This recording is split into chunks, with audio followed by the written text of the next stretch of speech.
Familia uliozaliwa si chaguo lako. Hiyo ni kazi yake Allah Subhanahu wa Ta'ala, si ndio? Lakini familia utakayojenga wewe, sasa hiyo chaguo lako wewe sasa. Lako wewe. Na pia si chaguo la mtoto. Si mtako, ni lako wewe kama mzazi.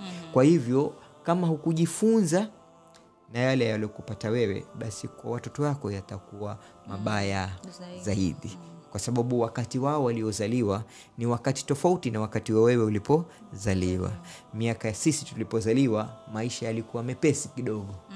Tumeelewana? Na familia zilikuwa zikiishi pamoja. Na udugu ulikuwa na nguvu sana, tena sana.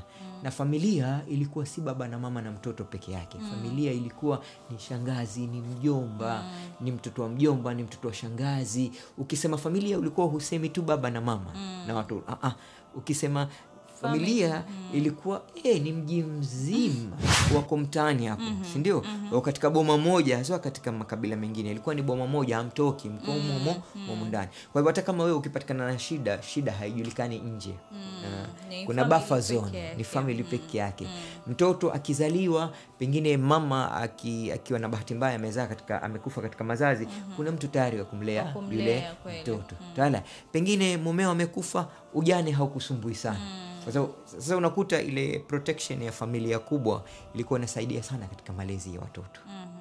Na yule mtoto ikiwa hamuogopi babake, ilikuwa kimwogopa ami yake. Kweli. Ikiwa hamuogopi ami yake, yuogopa babu yake. Sasa hata kama hakuna uhusiano mzuri baina baba na mtoto, kuna uhusiano mzuri baina yule mtoto na mjomba wake.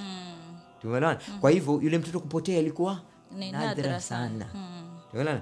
Na macho ya kumwangalia yule mtoto yalikuwa ni mengi. Kwa hivyo kitu kidogo tu kila mtu mmoja katika familia atagundua.